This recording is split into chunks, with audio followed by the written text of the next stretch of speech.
everybody. There's just a few audio issues on the first half of this episode, but the audio clears up about halfway through. We currently make this podcast using 5 cell phones, so sometimes our equipment isn't always reliable. However, we are currently fundraising on our Ko-fi. Check us out on Ko-fi at Smut in Public. You can donate to us upgrading our equipment, and hopefully we will have more reliable audio in the future. Enjoy the episode, everyone. Welcome back from our extremely extended holiday vacation. Look, sometimes Christmas goes all the way until the end of January. I'm allowed to say Happy New Year, even though it's almost February, right? Yeah, nobody's gonna know. Still happy 2026. Yes, happy 2026, although there are a lot of people out in the world who are having a very sad time. Yeah, turns out 2026, not good so far. No. We don't get political on this show, but Yeah. I just want to say that we at Smut in Public stand with the people of Minnesota who are currently doing everything in their power to protest the ICE raids that are happening in their communities, who are doing what they can to protect themselves and protect their neighbors. And I just want you guys in Minnesota to know that we are thinking about you, even though we're not there. We obviously live very far away. Yeah. But we could be next. Yeah. California is on his hit list. Please don't imagine for a moment that the dictator-in-chief will not attempt to come back to California. He definitely tried to put the same level of troop, control in Los Angeles, and for whatever reason has refocused his punishment of Democrats elsewhere in for Minnesota. some reason, But just please know that we stand with the people who are resisting what's going on in Minnesota. Just because we don't get political on this show, do not mistake that for thinking that we are not political at all. Correct. We just want this to be your nice little smut escape. Bubble, your smut escape. I think when we get to the point where we are shooting civilians and tear gassing 6-month-old kids in their cars on the way home from basketball, that I feel like that's a pretty neutral stance to say that things have gotten out of hand and need to be reined in. Yeah, it's on our mind, but for the next hour or so, we are going to distract you with hot ferrymen. That's right, because we believe in the freedom to fuck fairies. Yes! Of every stripe. My American God-given right is to read fairy smut. Yes. 100%.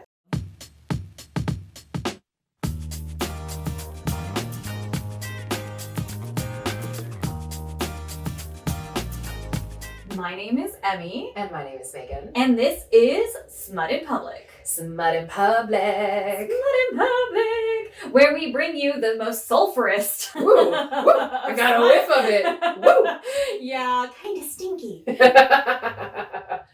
Of smut. On that note, we will be talking about a sequel today. Yes, our first sequel. Oh no, is it our first sequel? It's our first direct sequel. We've done a few number 2s in a series, but they were not, picking up on a You're right. book. We have done second books in a series or second books by an author that are kind of in the same universe as the first book. Yeah. But I think you might be right. So today we are doing Brimstone, yes, which is the sequel to Quicksilver, which of course was written by Callie Hart. Brimstone came out just recently in November very of 25. end of 2025. Yeah, and this is book 2 of the Fae and Alchemy book series, which I believe is currently expected to be a trilogy. Yeah, for sure going to be number 3. We'll see if there's any more after that. So I think if you're interested in listening to this Brimstone review, it would really benefit you to go back and listen to our Quicksilver review. Mm-hmm. That was our episode 12. We are on 23 right now. Woo! We made it! I'm so impressed with us. Me too. That we did it so long ago.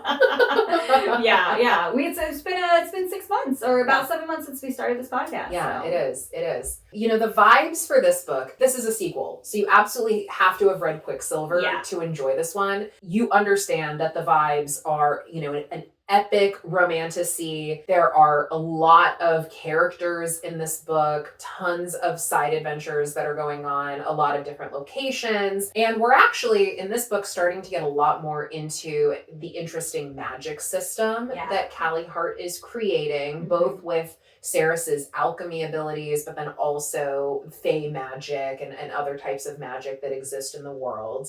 We're going to be traveling to a lot of different locations, including places back in Zilvarin. We're going to be in several different places in the Fey realm, Yavelia, and then Stanceroth, the vampire kingdom as well. So those are really our touchstone locations, but there are quite a few other locations as well. And we even in this book start to get into the concept more of extraplanar locations that by traveling through Quicksilver, you can access a lot of different realms and not all of them are going to look kind of Earth-like. And primordial. More primordial. Ooh, that's a great word for it. Yeah, more primordial, right? More like an elemental plane, maybe, sort of D&D style. It's a really good thing in this book that Fisher can teleport because they spend no time talking about traveling time. It's just, we're just back and forth between every single location. Honestly, the book is long enough. We don't need to travel long. No, we don't need like Bound to the Battle Guide style traveling Ruby Dixon.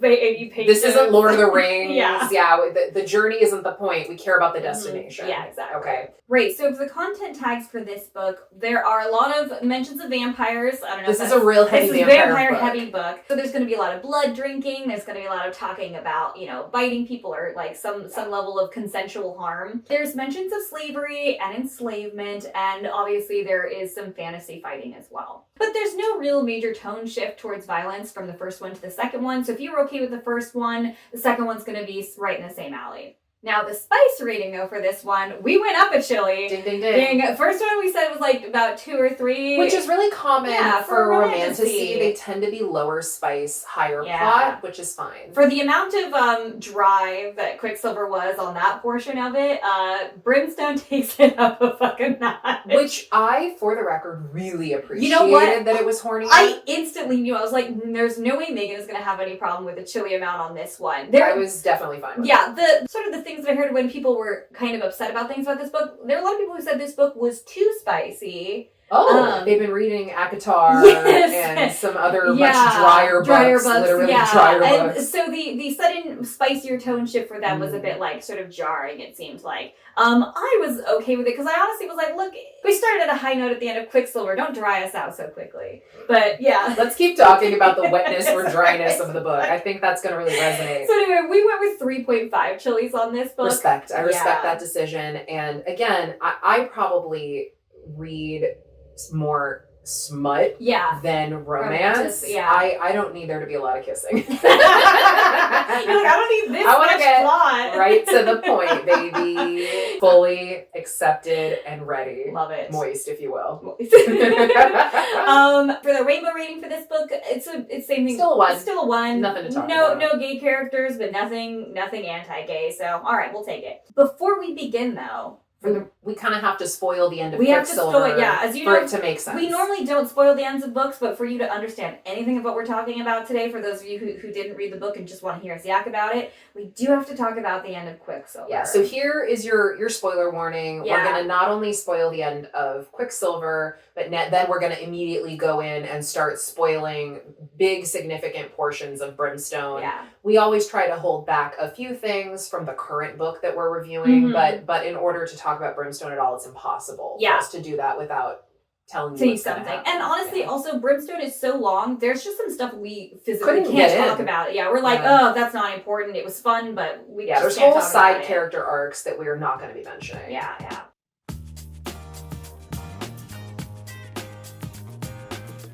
So our review for Quicksilver ended with Fisher's half-sister Everlane suddenly being kidnapped by the vampires and being turned into a thrall. Yes. And sent back to them. And so they had to figure out within 48 hours how to save her, how to change her back from being a vampire, and also to finally figure out what had been going on with Fisher, why he'd been gone for like 100 years, and to sort of figure out what was going on with that vampire. Right. Remember, he was trapped in a labyrinth for a really long time, and he wasn't able to talk about why because of how he was Fey under a oaths Fey and pact. bargains work. You end up finding out that Fisher had been under a Fey pact and had been locked in a labyrinth looking for a magical coin for like the last 100 years. Honestly, kind of clever. It was. And I don't want to actually spoil that one too much because it was probably the most clever part of the entire book. But that's just the top notes. He was tricked. Yes. And so the entire group ends up having to go back to the labyrinth and finish trying to find this magical coin. During that time, they meet a character named Taladaius, which is an old friend of Fisher's who became a vampire. He's got real glancing mention in Quicksilver, but he's super important for Brimstone. Also one of my favorite characters in Brimstone. Yeah, same. And so he's like an old friend of Fisher's. He's a vampire, and he's also Malcolm's number 2. Yes. And while they're doing the labyrinth, they end up running into Malcolm, and Malcolm kills Saeris.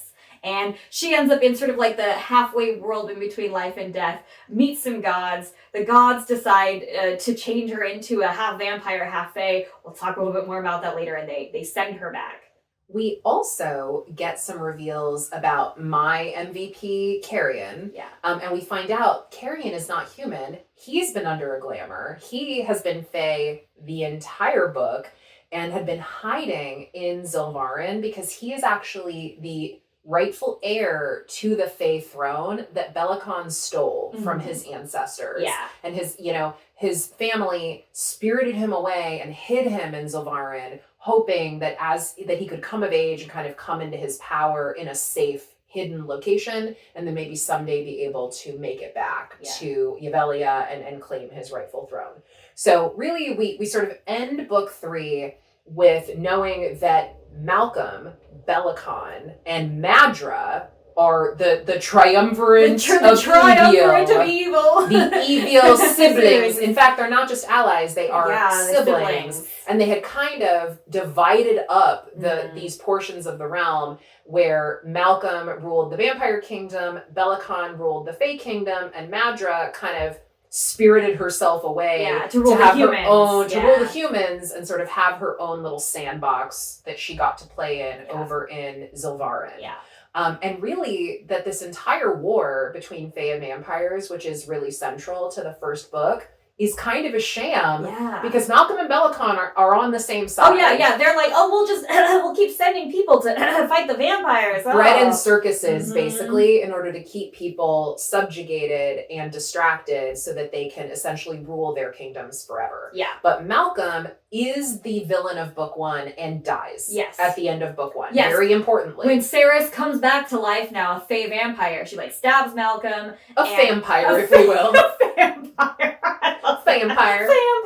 She comes back, she kills Malcolm, and that's basically where book 1 ends. Yes. So we begin book 2 really in media res, immediately after, the events of book 1, possibly the next day. Right, yes, but 24 hours later. It's a quick turnaround. Saeris, having killed Malcolm, is now able to claim the throne of the vampire kingdom of Stansaroth.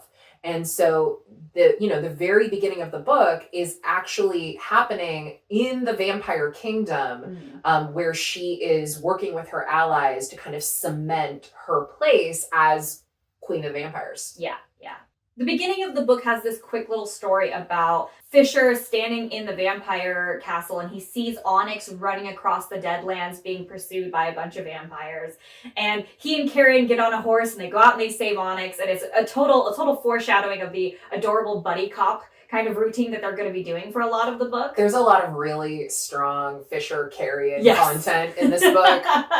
Yes, and so obviously as Carrion fans, I was instantly like, yes, this is what I want. I really wanted this to be a why choose. I was sort of surprised it didn't end up going that way, to be honest with you. It's not spicy enough to be a why choose. It's okay. There's a whole thing where they go out and they save Onyx, and Fisher ends up using a very small, tiny little amount of healing magic that he had, and he uses that to cure Onyx, and it uses all of his healing magic forever. And that introduces us to this concept that in this world there are finite magics. Yeah. And so there's some magics that you could basically use and you burn out and you never get to use them again. Poor little Onyx is going to be the recipient of a lot of that. Yes. Yes. Little Onyx with his poor little Onyx, the plot device. Plot device. In order to become queen, really she's entitled to it, but it has to sort of be ratified by a vampire council. They're called the Lords of Midnight. The Lords of Midnight. The most metal band ever. Yes. And there are 5 of them. There have to always be 5 Lords of Midnight. And there's a lot of side story and a lot of really cool character development that you get with some of these. But just to quickly give you their names, there's Taladaius, obviously very important and an ally to Saeris and Fisher. Olgot, who is an evil librarian. She's like a Baba Yaga. She's a Baba Yaga. Well, before she was a vampire, she was a witch. Yeah. Very cool. Zovina, who is a former love interest of Taladaius's and has, it is important for certain plot reasons, but we're not going to have a time to talk a lot about her. Yeah. The Hazarax, my favorite, who is very evil. He's not evil. He's weird coded. I said he's like the Babadook or something. He's giving Babadook. He's definitely giving, and I say he, but really it's an it. It's an it or a they. Mm-hmm. But the Hazarax is very explicitly not a vampire, even though it is a Lord of Midnight. Yes. So again, it's kind of introducing us to this concept that the world is not small. Mm-hmm. There are creatures that we don't understand and things that are like beyond our comprehension, and the Hazarax is one of them, and he's just kind of hanging out, seeing how this all unravels. Literally his whole thing is like, I watch. I hope that he ends up being like a god or somebody's dad or something really weird. Yeah, so I think that he has some potential. There's more. There's more to do with the Hazarax, and every time he shows up, I get the creeps in a good way. It's a very well done character. And then the fifth one is the guy who's about to die. Yeah. So you don't even need to know his name. The fifth not appearing in this book, Lord of Midnight. Correct.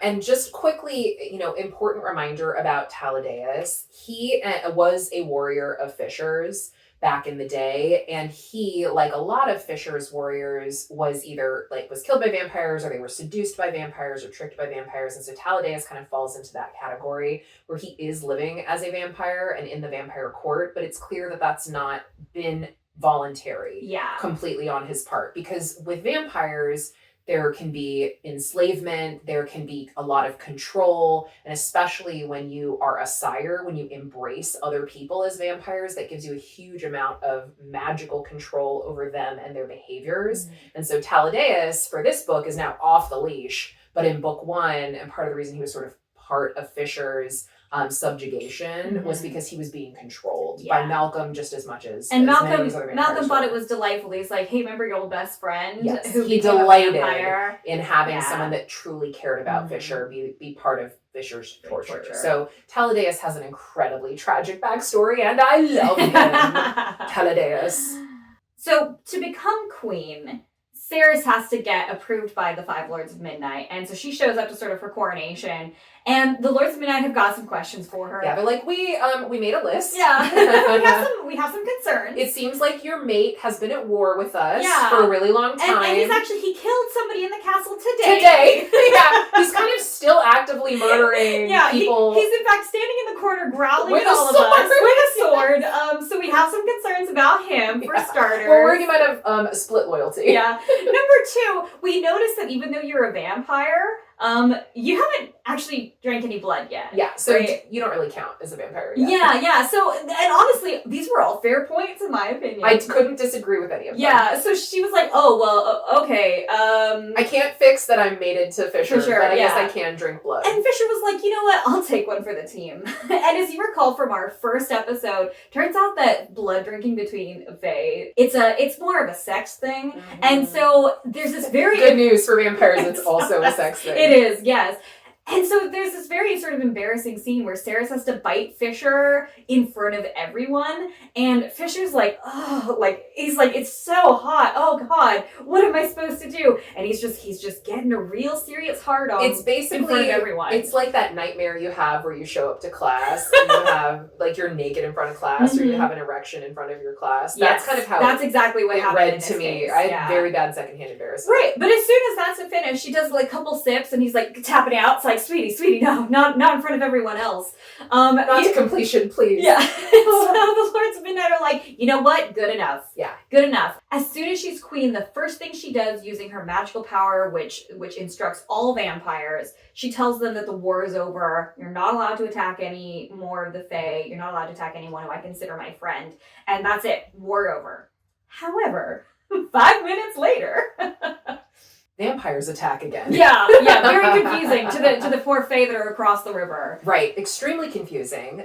Not only are vampire thralls attacking again, despite Saeris's magical vampire command. But these are super vampires. They do not have the same weaknesses.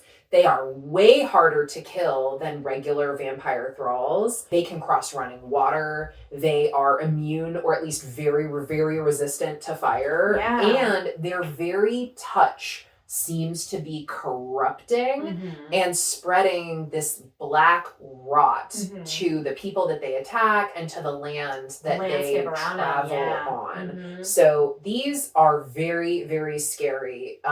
They're a level up of the vampire thralls that we saw in book 1. And after barely surviving an attack from a very small group of these, which is unheard of for the Fae, they realized that these vampires were not made from Fae. They have rounded ears. These are actually human vampire thralls, which means they have to have come from Zilvarin. Yeah. And the rot that we're introduced to now is a reference back to a scene in Quicksilver with the gods, where we're introduced to the concept of that rot. Yeah, so when Saeris was dead and she was sort of in the god realm talking to the god of chaos, he's showing her the world as like a giant world tree. There's a bunch of branches. Very, very Not low-key. just the world, but kind of the multiverse. Multiverse, yes. It was very low-key coded. Yes. Loki the television show. Very world tree. And he's showing her that there's a bunch of branches that are just completely dying, or they're already dead already. And he's like, the universe is dying and the gods kind of want to hit a reset, but but me and a few others are like, let's give it another chance, okay? They're trying to figure out exactly how to fix the universe, and kind of like an Avengers situation. They kind of go, we've looked into the future 500,000 times or whatever. And you're the only solution. And the only solution we haven't tried is making you a Fae vampire and sending you back, because for some reason we think you and Fisher can fix this situation. So they're like, by the way, this rot is coming. We're going to send you back alive, and if you could do something about that, that'd be great. That'd be swell. Yeah. Once this rot sort of appears, everybody's like, oh, that's what the gods were talking about, and we need to now sort of split up so that we can accomplish different goals and cover more ground faster. Yes, we split the D&D party. The team, guys. And specifically, Fisher and Carrion go to Zilvarin, and Saeris stays in Sansaroth, trying to kind of solidify her power and make sure that the vampires stay in line. Yeah, she's also got some alchemy powers that are sort of going. They're going haywire. Yeah, they're kind of going haywire, and they like, I think you need to stay here and not blow everybody up. Once again, Saeris has to spend a lot of time in a library. Yes, foreshadowing.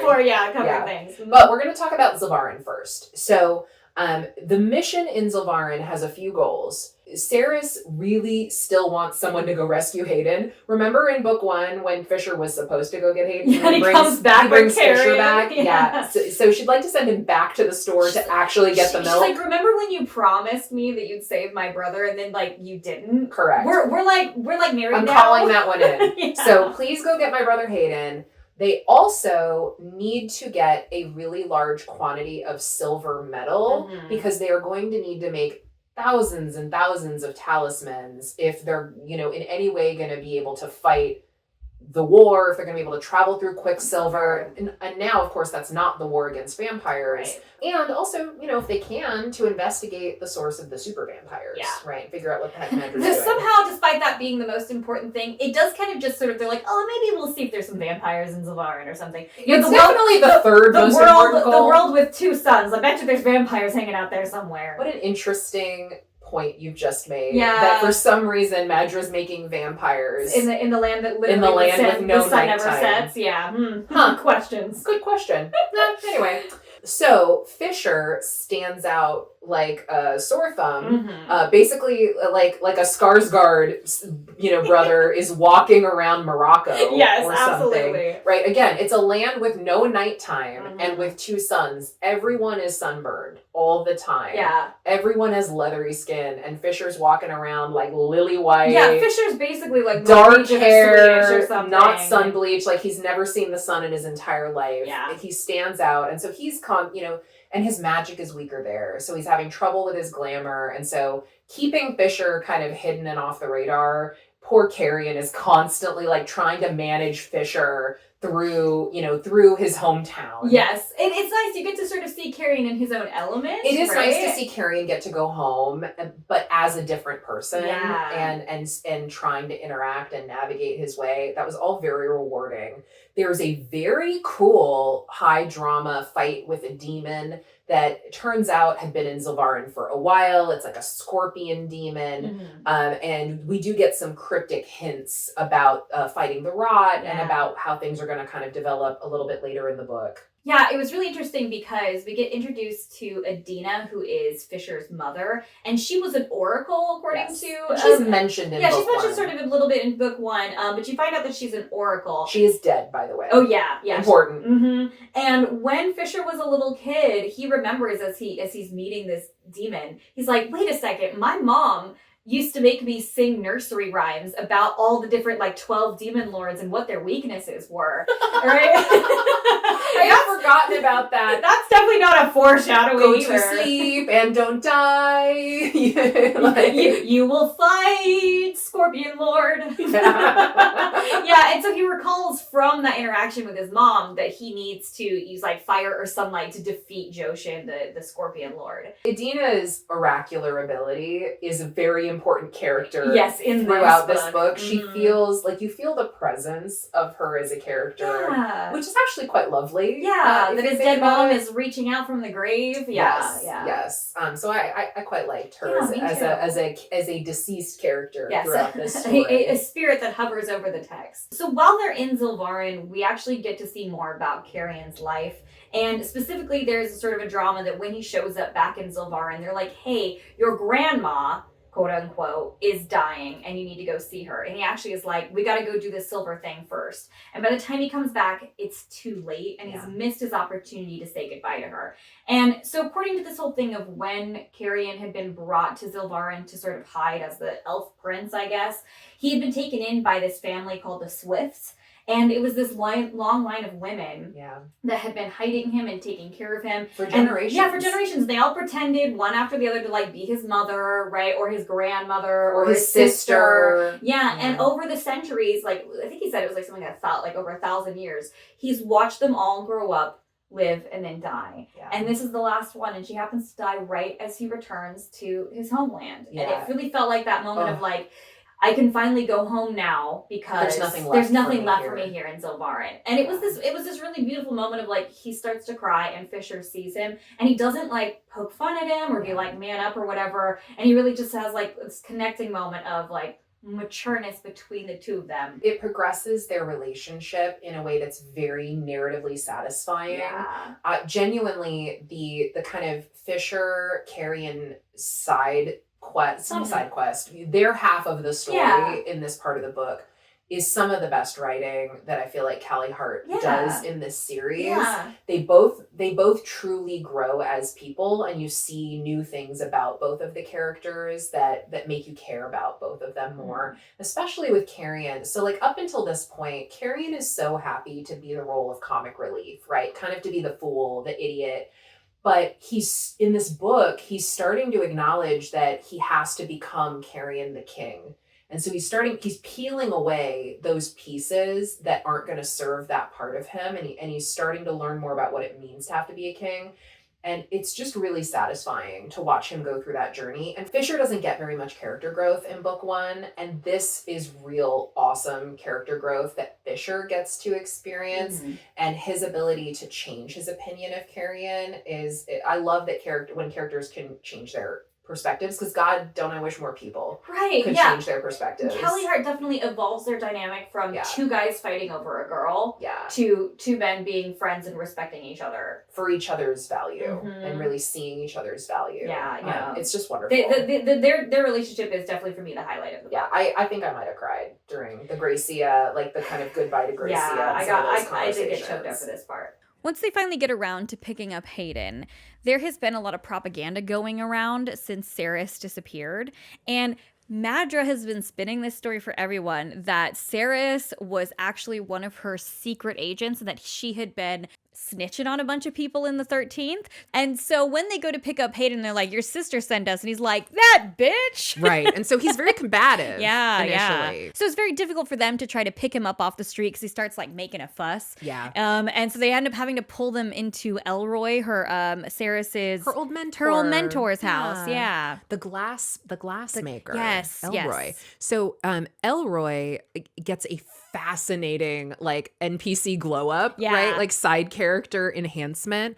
So it turns out he always knew that Saeris was an alchemist, and he has been part of like a secret group of people in Zilvarin who know about Quicksilver and have been secretly collecting it for generations. Yeah. And underneath his blacksmith shop, his glass blower shop, he has the biggest pool of Quicksilver that anyone has ever seen. And you know in book 3 an army's coming out. Oh, 100%. And they literally, I like to imagine that every single time something with Quicksilver came through, he's like, oh, gotta just throw that into the Quicksilver pit. Right? I know that this scene hasn't been written yet, but I'm really excited for book 3 when like the Kingfisher Saeris army are marching on Zilvarin out of this from the glassblower shop. From the glassblower shop, and Elroy's like, oi, wipe your feet.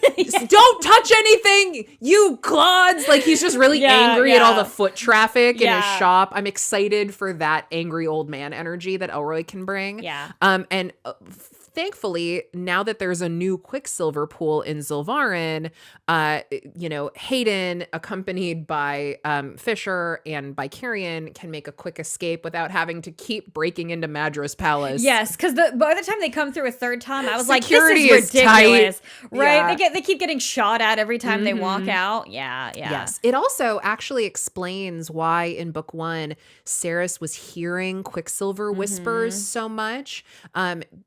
And it was because there was a ton of Quicksilver everywhere, and we didn't really know it. So that was a nice kind of cool full circle moment. All of that adventuring and shenanigans are happening in Zilvarin, but we keep also jump cutting back to Stanceroth and Saeris in the Vampire Kingdom. And Saeris, again, has to do research. Oh, yes. Her least favorite thing in the world. It's like an episode of Buffy. She's got to go to the library to defeat the monsters. We have to go to 100%. That's what it is. And so we get a lot of fun interaction with Algot. I love a Baba Yaga character. There's an interesting shadow cat creature that's very fun in the same way that Onyx is kind of fun. A witch with her cat, right? Gotta have a witch and a cat. And there are these very interesting magical paper birds that like nest in the library. And at first you think that they're quite decorative, and then they have a very important plot element later, which we will talk about in a bit. We meet also a really meaningful side character. His name is Foley. He is another vampire, the only other vampire that Taladaius actually embraced himself. And he is also a former member of Kingfisher's like Lupopraelia, his inner circle of best friend warriors. Yeah. And Foley, tragically also, has been living amongst the vampires and kind of has isolated himself from his Fae brethren because he's been terrified of what his, vampire nature and vampire hunger might inflict on them if he were to expose them to him. So he's very goth and dramatic. He's living the vampire vegetarian diet of rats. He's ripped out his fangs and replaced them basically with gold teeth, kind of gold teeth. Gold fangs. When he originally got made a vampire, he refused to bow to Malcolm and become like one of his underlings. And so thus can't be controlled by the Malcolm telling people to do stuff. And so as a punishment for that, they ripped his fangs out. Damn. And they had to replace them with gold ones that he could eat. That's hardcore. It was. Oh man, the most gothic boy. He's so emo. He is the most emo. Critically, Foley used to know an alchemist. Yes. Right? I think he's even related, the grandson of one of the old alchemists 700 years ago. And again, remember, alchemists have been gone from this world for hundreds and hundreds of years. But now that we're in the Vampire Kingdom, there's people that have been around long enough for to have that. interacted with alchemists, which is very interesting. And Foley is one of those people. Although importantly, Saeris commits a cardinal sin, which is that she makes a mess in the library. Oh yeah, she accidentally blows up a huge portion of the library with her alchemist powers that are not currently working correctly. And she gets banned from the library. Algott's like, give me that library card, tears it up right in front of her, feeds it to the shadow cat. Yeah, she's like, you're only allowed to come in an hour but at dawn That's and right. an hour at dusk. That's right. She's on restricted privileges for the library. The queen of the library is on library restrictions. I love that part. Algott doesn't give a fuck. Yeah. Okay. Yeah. She has earned, she's old, she's honoring. She's like, fight me. Yeah, exactly. And so Foley, sort of agrees to give Saeris some help with controlling her alchemist abilities, which are clearly getting stronger, right? Especially now that she and Fisher have accepted the god bond, right, of their matehood and kind of have made it more official. Yeah. And the first thing he suggests to her, which really made me laugh, is, have you gotten any sleep? Yeah. Since you became a vampire. Like, alchemists sleep a lot. Yes. I noticed to recharge themselves. Yeah, you seem kind of tired, girl. I'm going to say this. It's a little silly that Saeris is so amazing at everything, right? Like, not only is she a fae, she's a fae vampire. And not only is she a fae vampire, she's the vampire queen. And she's god bound. And she's chosen by the gods as a savior. And she's carrying a god weapon. Like, and she's the most the coolest alchemist, she's the most powerful alchemist that's ever been. And so like, this is definitely one of those stories where you have to swallow that this character is at 11 all the time, which, if you're into it, you're into it. It can be a little bit annoying, but I actually quite enjoyed that Foley was like, you still need to sleep, bitch. Yeah. You might be chosen by the gods, but you still need to catch some Z's. And so it's interesting because of the way her biology, which is so unique now, is her body still needs the rest, but her vampire body doesn't need to sleep.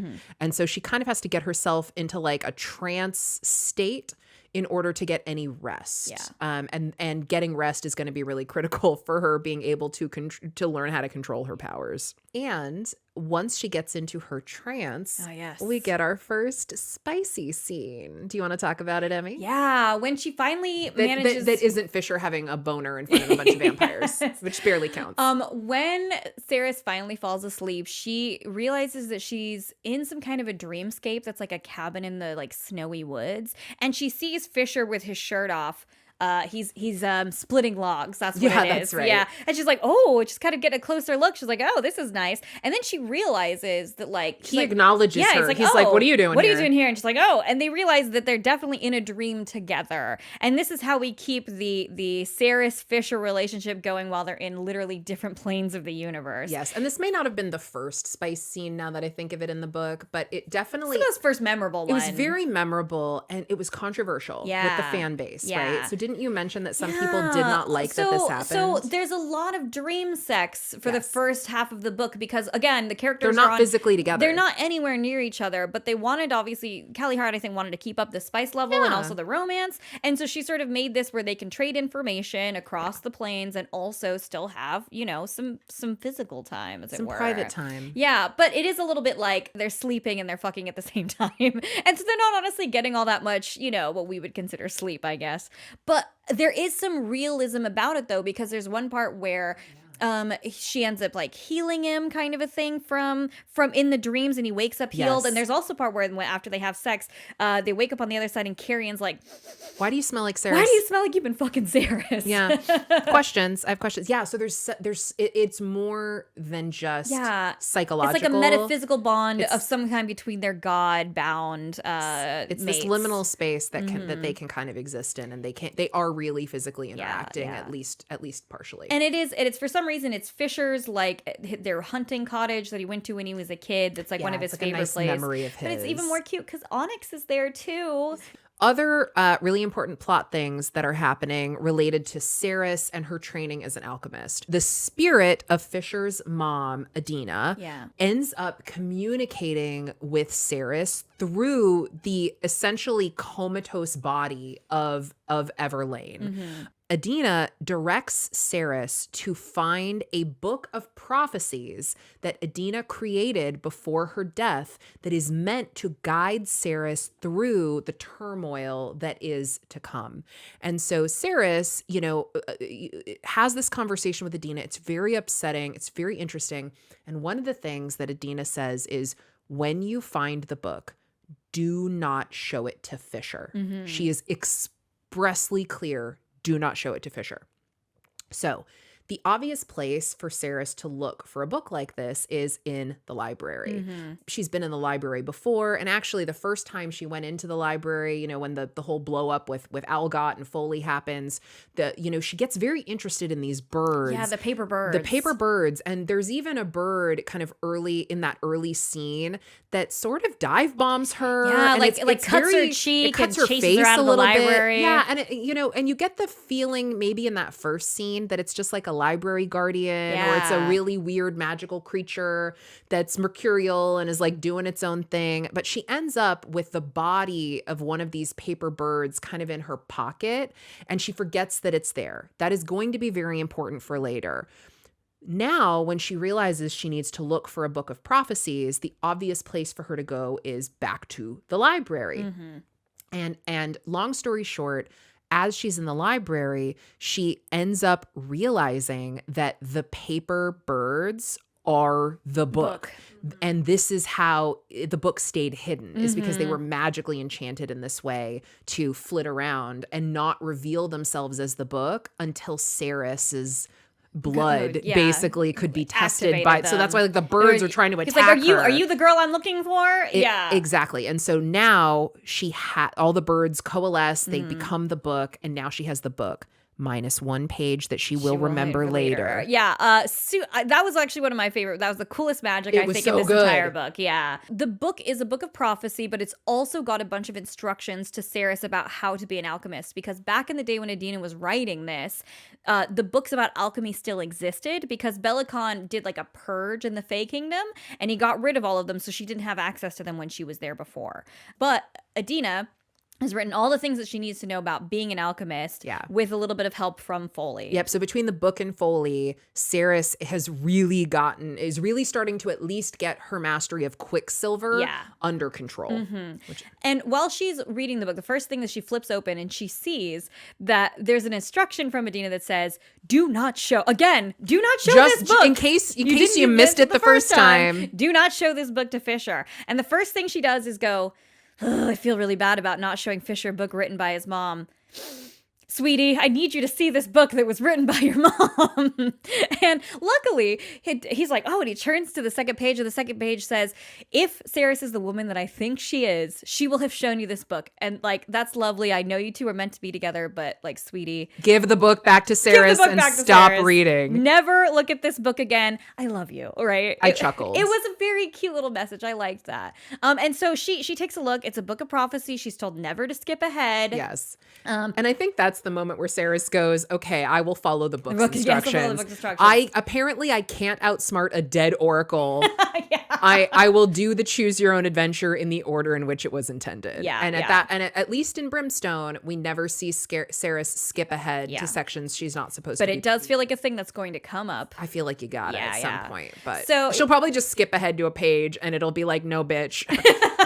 I knew you were going to do this, and I put the thing you need to know on this page instead. Please go back to page 42. There was a reason, flip back to chapter 5. Yeah. You can't outsmart a dead oracle, Mom. Yeah. At this point, Fisher and Carrion and Hayden have made it back. And so the party has been reunited in time for the Everlight Ball. It's a very important cultural event, not just for actually the Vampire Kingdom, but for the Fae Kingdom as well. They also celebrated in Sylvarin, Saeris says. Yeah. In a different way. Mm-hmm. Yeah, which is pretty cool. And so the Everlight Ball has to happen. And Taladaius, talks to Saeris and basically says, look, if you are going to be the vampire queen, we have to break the sire bond, because everybody knows that as your sire, I could be exerting control over you. I'm not, and I won't. Mm-hmm. But Malcolm did it to me, and he did it to everybody else. And so there's no reason for these vampires to think that that's not happening here. Go. Yeah. They're all going to assume that you're my puppet. So we need to publicly break this bond not only socially, but there is actually a magical way for me to essentially renounce you and like reclaim my blood The that blood that I gave used you, to make you, which yeah. P.S. involves her puking a bunch into a bucket in public. Yeah. Super, super fun. And on the surface, that is going to be done for political reasons, but Taladaius has a plot that he is going to enact at the Everlight Ball, and that he wants Saeris to be protected and immune from this plot that's about to happen. And so the severing of that sire bond with the blood is very critical before this plan is enacted. So I'll let you talk about the plan. Yeah, so during the ball, there's a bunch of fae wandering around, like non-vampires wandering around, offering blooded wine to each of the vampires. Servants. Yeah, so they like prick Thralls, a finger, yeah. they put it in the wine, and they go, here you go. Luckily, obviously, Saeris has her own juice box, which is Fisher. Yeah. So she never ends up taking any. But suddenly, during the ball, all the vampires start going like, Convulsing. yeah. Like they've been poisoned. Yeah, and all of a sudden Taladaius gets to the front of the room and he goes, I have cursed all of you. All of you are currently dying. However, each of the servants walking around has an antidote, but the antidote will turn you back into a fae. Like, he's like, the blood court is over. I know none of you were going to reform. There's nothing that Saeris could have done to make you good people. He's not wrong.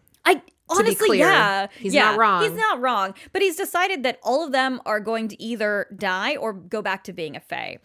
However, he also has taken some of the poison intentionally, and he's starting to die too. And Fisher is like, absolutely not my best friend. And he pours a bunch of the antidote. And Taladaius is trying He's like, to no, die. I have to. He's like, yeah, I have to give up. Like, let me go. And Fisher's like, absolutely not. Pours that antidote in his mouth.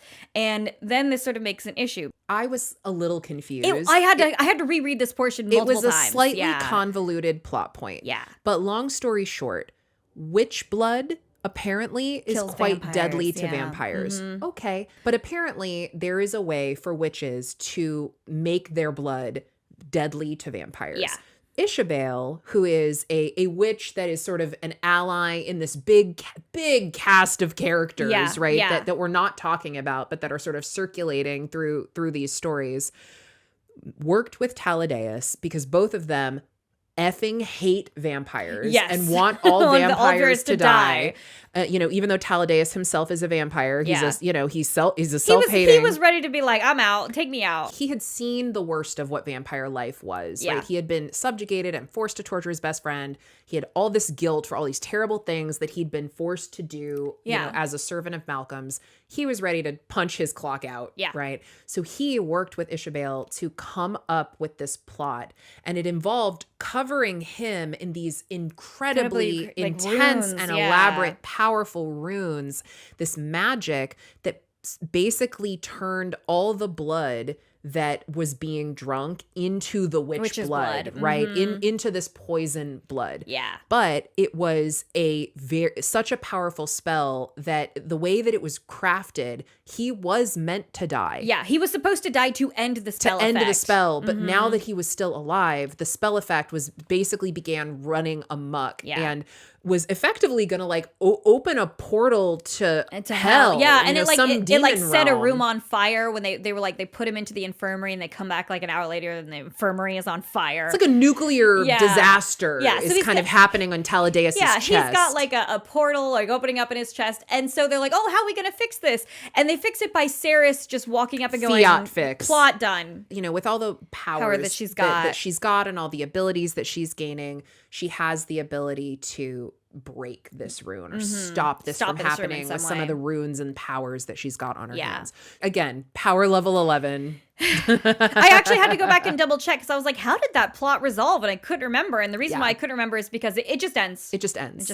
She just magically makes it stop. Yep. With a snap of her fingers, pretty much. And goodbye vampire court. You know how we spent like half the book talking about how so cool much of the vampire was? Gone. Yeah, and that's just it's not a plot point anymore. Effectively, every vampire in this realm is dead now, with the exception of Saeris. Yeah. And possibly and Foley. Foley. Yeah. Foley didn't drink it either. He didn't drink it either. And any vampire that wasn't at the Everlight Ball. Just maybe wasn't at the party. Which there will be some. Yeah. We know that there will be some. But it's not all the high bloods. Every important vampire, every high blood, every noble vampire is either now a fae or dead, or dead. after the vampire ball disaster, they all end up back at Callish, which is Fisher's family estate. Yeah. And the family estate is served by these things called fire sprites. They're sort of like little elemental creatures that are kind of made out of fire. One of the nights when they're wandering around the estate, one of the rot vampires shows up and he attacks one of the fire sprites named Archer. He's kind of the butler. Yeah, he's very cute. I love the good side characters. Yeah. And so when the thing goes to bite Archer, his blood, which is like literal fire, is actual with like brimstone, finally there at 80%. We hear about brimstone and it gets on the vampire and it destroys it. Yes. Okay. And that's their first thing of like, oh, wait, there's something that destroys the vampire? Well, where do we get more brimstone? Bad news, there is a finite amount of brimstone and all of it is made to make fire sprites, which means you would need to genocide the entirety of all of the fire sprites. And guess who suggests there's one person doing a genocide? It's Danya. Fucking Danya from the first book, who one-handed bitch. Yeah, the one-handed bitch who really just sucked. Continues to suck in this book. No redemption. No. For this woman. She's like, we should save ourselves by murdering all of these tiny fairies. And I'm like, oh boy, dang. Girl. Thankfully, that idea gets shot down real quick. Real Everyone's quick. like, no, Danya, no. We're not gonna do a genocide. Yeah. She's like, we could do a little bit of it.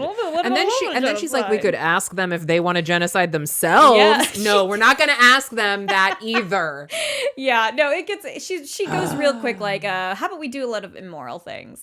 But Fisher, he's sort of like, ooh, I've got an idea of where there might be some brimstone, but at this time, I'm not going to say where. We are very, very close to the end of this book now. The Callish estate is being attacked by these rot vampires. The rot is spreading faster than anybody could have anticipated.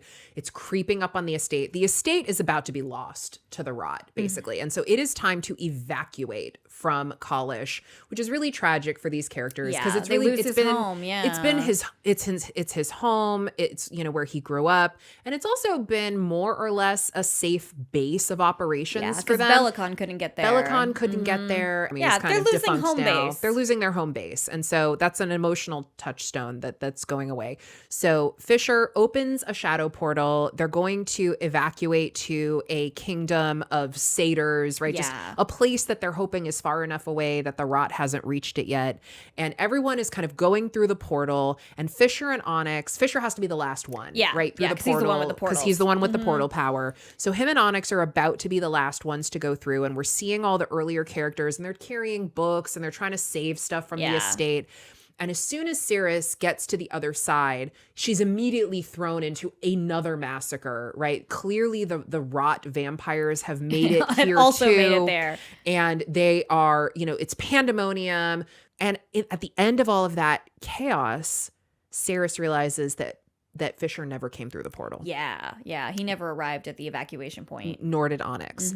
And so Saeris ends up using a very important favor that the Hazarax had promised her in order to teleport herself directly to Fisher with none of her allies and no help by herself at with all. no plan. Yeah, go by yourself into an unknown situation with no plan and no idea of what you're walking into. Yeah. And then begins the final confrontation of book 2. Yeah, which you would have assumed from everything that happened in the book up to this point that it would have been, say, Madra. Right, because all we've been doing is foreshadowing Zilvarin vampire monsters. But no, we never see Madra in this book. No, Surprise, it's Bellicon. Surprise, motherfuckers, it's Bellicon. Who we haven't seen or spoken about at all. Since literally the end of the last book in Quicksilver. Correct. Yeah. It turns out that Bellicon had tried Fisher in absentia, and he's like, oh, and he's guilty, I guess, of crimes. I mean, that's what I would do too if I was a despot leader. Yes. That part seems reasonable. Actually, in hindsight, with reason, that seems legit. It's at least an in-character decision for him. Yeah. So he ends up imprisoning Fisher in like a corrupted dryad tree. He had been able to snatch him Fisher while he was portaling, sort of mid-portal. Yeah. Magic. Sure, we'll go with it. And so Saeris shows up with both their god swords, and ready to basically fight whatever it is that's got her husband. All of the Lupo Praelia, all of Fisher's men, have sworn an oath to Bellicon, and that if Bellicon ever shows up, he could just be like, stop rebelling, stop fighting me, put your weapons down. Very similar to how Malcolm controlled his people through blood. Yeah. Bellicon controls his people through oaths. Yeah. And so this issue has been this entire time that Bellicon can tell Fisher to do whatever he wants. If they were to encounter each other, which tragically they just have. Yeah, which they just have. And so in this case, when Saeris comes upon them, Fisher is imprisoned currently in a tree in his like worst nightmares. So the way that this gets resolved is actually pretty elegant and interesting. And it requires that you know a piece of Fae lore, which is that true names have power in Fae mythology. And that's not just in this book, right? That's kind of in the lore of Fae that exists outside the context of this book. You know, oaths are important, pacts are important, true names are very important. And if you know a Fae's true name, it gives you power over them. Importantly, when Fae get married, they exchange their true names with each other as, you know, like a sign of trust, right? A sign of their union. Fisher does not know his true name. And that's because when a Fae is born, your parents give you a true name, and then they give you your walking around name, right? The name that everybody else can use. And they don't tell you your true name until you are old enough to be trusted with it. Until you turn 12, I think is their name. Age, until you get Fae bat mitzvah. Yes, when you get Fae bat mitzvah, yes. You get to find out your true Fae name. But his mother died when he was so young. Yeah, before that could happen. So she died before she gave him his true name. And so much earlier, you know, there's an interesting little chat where basically Saeris and Fisher are talking about their future and are they going to get married? And he's like, well, we can't actually get Fae married because I don't have a name to give you that I can give you. Well, enter Edina's book. That oracle didn't miss a cue, baby. Yep. And so now Saeris, you know, finds the page that she had put in her pocket. Remember when that first bird sort of attacked her? She didn't know what it was at the time. She just pocketed it. She opens that page and realizes that on it is written Fisher's true name. And for the record, that true name is kind of dumb. What is it? His real name is Kaiden Greystar Finvara. Oh boy. And so I do think that when Fisher wakes up from his dryad nightmare, that he's woken up into a different nightmare of being called Kaiden for the rest of the book. Kaiden? Yeah, it's the audiobook said Kaiden, but it's spelled like Kaiden. It is spelled Kaiden. You're correct, but apparently that's not how they were pronouncing it. But they literally just changed his name for the rest of the book. Yeah. So basically, you know, long story short, Bellicon is like, I'm going to have your mate murder you because I can control him because he's oath-bound to me. And not only does Saeris have Fisher's true name, but then she's also able to use her magic and like these runes that she's been mastering to basically break the Fae pact, kind of in the same way that she broke the magic that had been boiling in Taladaius. She like stopped the magical nuclear bomb. Yeah. She's also able to apply that magic in this situation and break it. It's some undoing magic from the Hazrax that he gave her. Yes. But again, this is a finite magic, not a magic that she's going to inherently have forever and forever. And so, you know, at the end of the day, Bellicon is there. There's a conflict. There's a fight. He gets impaled by god swords. Yeah, but he doesn't die. He doesn't die. You had to remind me of that because I swear when I was working on this write-up with you, I was like, Bellicon had to die, right? Malcolm died in the first book. Bellicon dies in the second. And you went, read it again. He doesn't die. Yeah, and he's like, he's like, I'll be back in my final form. Right? 100%. So no resolution on bad guys for this book at all. Yes. During that altercation, Onyx ends up dying, but Saeris uses her undo magic, the last of it, to undo and make Onyx come back to life, and she loses that power for book number 3. Doesn't have it anymore. She'll have to get some other cool power. Exactly. There'll have to be some other solution for other things going forward, I guess. I'm sure she'll manage. Yeah, everyone gets one, character brought back to life, and she used it on the fox. Honestly, I would have done it on the fox too. Yeah. Yeah, I would have saved the fox. All right. I'm an animal lover. Oh, I'm an animal lover too, but I would have been like, thanks, bud. Maybe my husband might need this soon.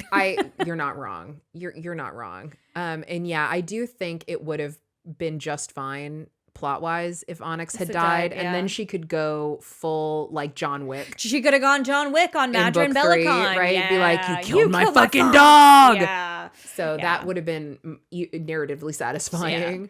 There need to be consequences. Yes, that feel yeah. real. Yes. Yeah, and this book ends up just wrapping up with Fisher being like, hey, I know where there's a bunch of brimstone, and them sort of going to that location. The rest of that's just going to be book 3 is going to pick up right where that leaves off. Clearly book 3, similar to this, will start immediately. At the end of Brimstone. So we're going to stop there.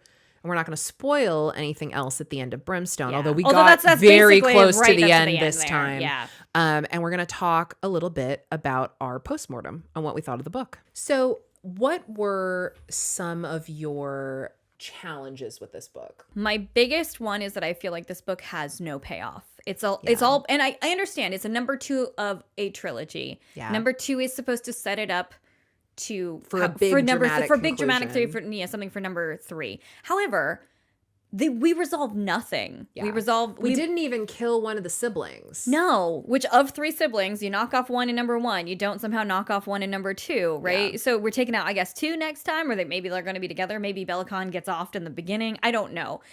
But it really felt like everything that they did build up either didn't pay off at all or was just gone. Erased. Right?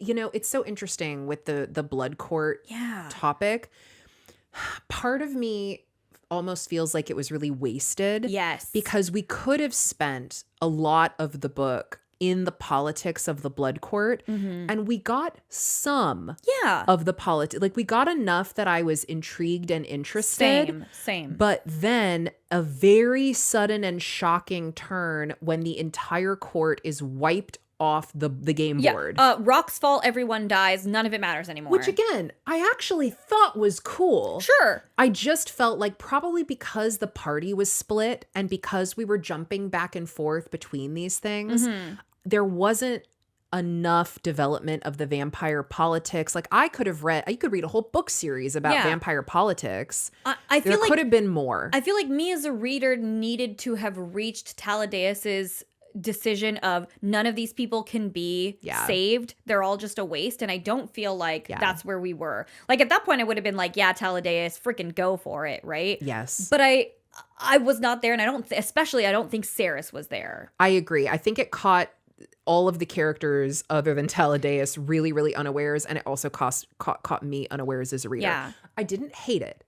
I just didn't love it. Yeah. Right? It was like okay. Okay, all right. Oh, okay. And literally, Saeris even asks herself, like, am I still queen? Are my people still What am I out there? queen What of? Yeah, does any of this matter anymore? And the answer was, as far as I can tell, no. It's a bit of a deflated balloon. Yeah. In that moment. Yeah. Oh, okay. Oh, okay. Okay. Yeah. I wanted to hear more about what they were going to do for Stannis Roth. Like, how are they going to feed the people? Was she going to find some vampires in there that were worth saving? So I know we have to gloss over so many plot points because it's so much content.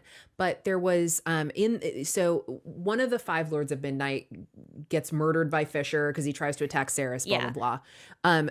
While they're deciding who the new Lord of Midnight is going to be to join the 5, they're it's like Saeris kind of has to do like open court interviews. Yeah, yes. And there's a vampire character who used to be an alchemist. Yeah, she approaches, she has the tattoos on the back of her hand that tells just like her Algot used to be a witch. Exactly. Right? And that goes nowhere. Yeah, I was instantly like, whoa. There's an old alchemist here? Why are we not talking to her? Why are we not asking her things? Yeah. Well, I got questions for her. And she also was a very interesting side character because she asked the good questions. She's like, okay, you are moral and you're genteel and you don't want us to murder people and you don't want us to have blood farms and, but here's the thing.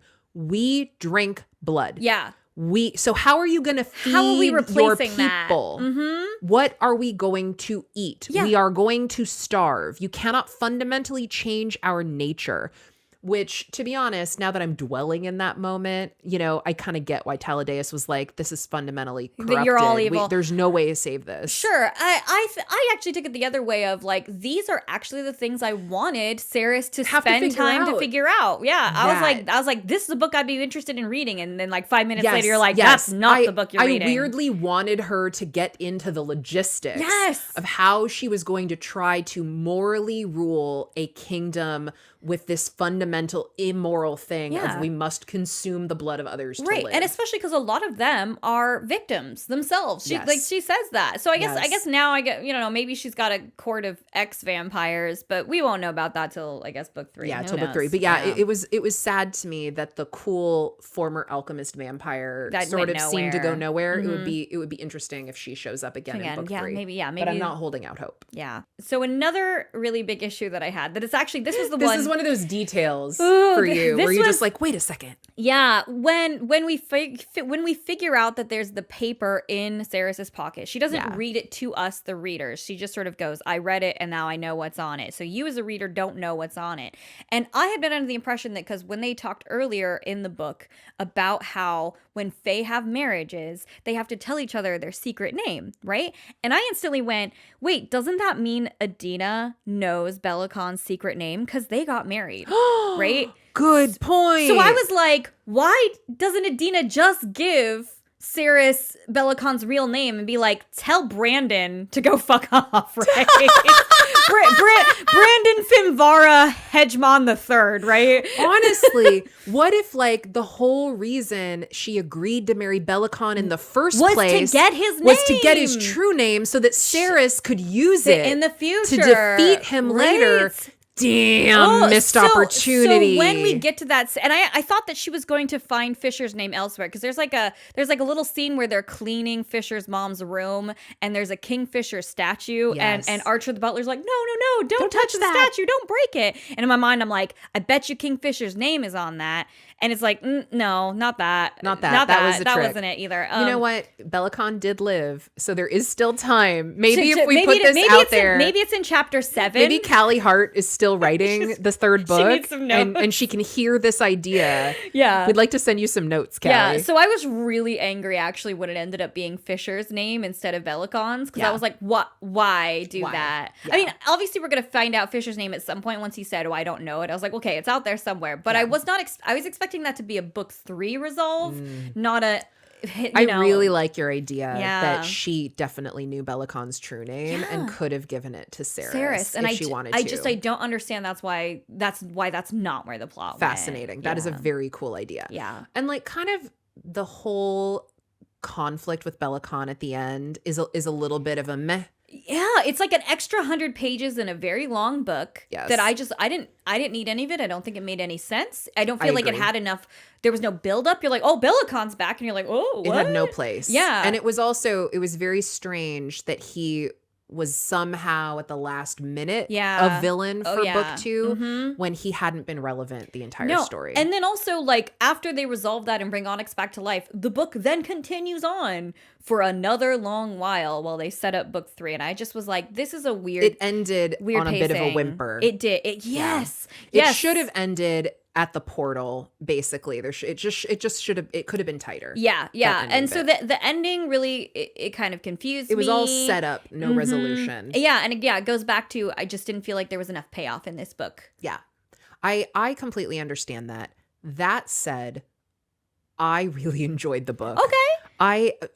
In some ways, I might have enjoyed it better than Quicksilver because all of the characters were less annoying. Yes, that is true. For me, like they were starting to really come into their own, and I enjoyed especially, I can't say enough, the Carrion Fisher duo, like friendship dynamic. Yeah. That was so rewarding. Yeah. And Zilvarin was my favorite part of the book. Same thing, yeah. When they went back, I was totally on, like, up to that point in the book, I was locked in. So I was dialed like, in. this is really good. I am enjoying this book so much. The first half of this book was very good. Yes. Really, really strong. Yes, I completely agree with that, and I kind of wonder, like, what happened in the second half? Like, were there deadline issues? I don't know. Maybe did It's we hard to switch finish a editors? middle book. Yeah, that is true. You know, and so I did not hate this book. Yeah. I just didn't love it as much as Quicksilver. I gave Quicksilver, I think, a 4.5.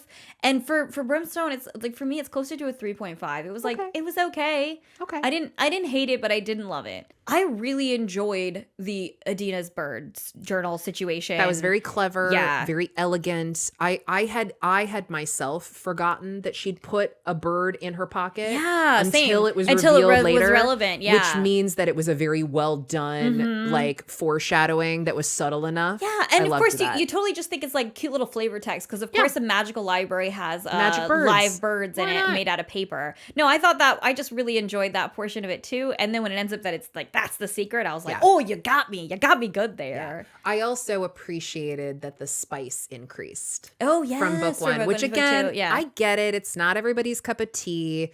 I don't understand that. I read these romance novels For the smut. for the romance, you know, and which is probably why I read a lot outside the romantasy genre. Right. Romantasy is traditionally a lower chili pepper content, you know, choice. But I really enjoyed that this was spicier. Yeah, I know some people had some issues with the dream sex. I personally didn't. I was like, it's thought it was either smart. this. I was like, either it's this or nothing, man. Well, you know, I've commented, like, even in Kiss of the Basilisk, which, you know, we didn't give a great rating, to be honest, although I still enjoyed it more than you. Sure. Because I'm here for the horniness.